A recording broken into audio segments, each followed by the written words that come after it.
แห่งฝันเป็นสิ่งที่หวังซ่อนขังในใจเจ้านั้นอย่าเลยอย่าทรมานฝืนใจอยู่ไปเถิดนาว่าใจน้องบ่อยู่แล้วขออ้างพันแนวเพื่อน้องตัดใจเหมือนลาให้สุดวิสัยจองดึงใจน้องคืนมาเมื่อน้องนั้นหมดศรัทธาคุณค่าอายนั้นบ่มีอยากไปก็ไปเถิดนานนวลนาไปตามเส้นทางมุ่งหวังซ่อนไว้คนนี้อายเป็นแต่เพียงทางผ่านให้น้องเดินหนีอายจำหลีกทางเสียทีเสียใจเท่าใดก็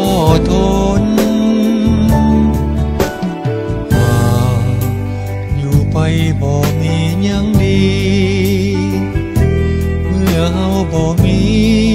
ความเสื่อใจเหลือเพียงเล่ห์กลเมื่อยความหลอกล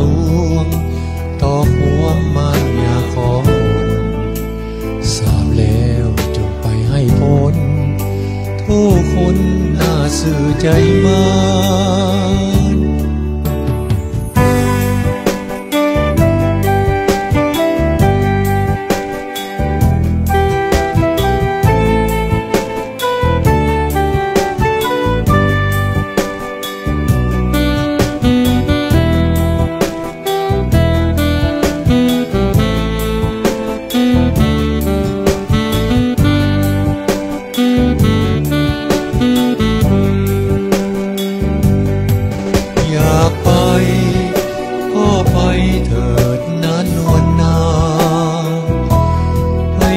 เส้นทาง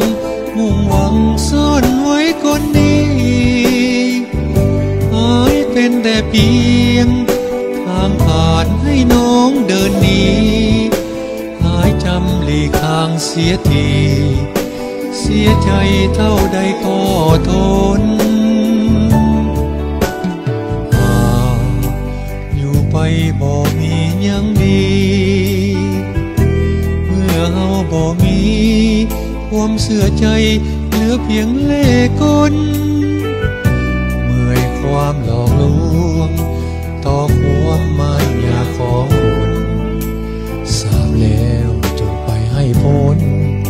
โทษคนน่าสื่อใจมา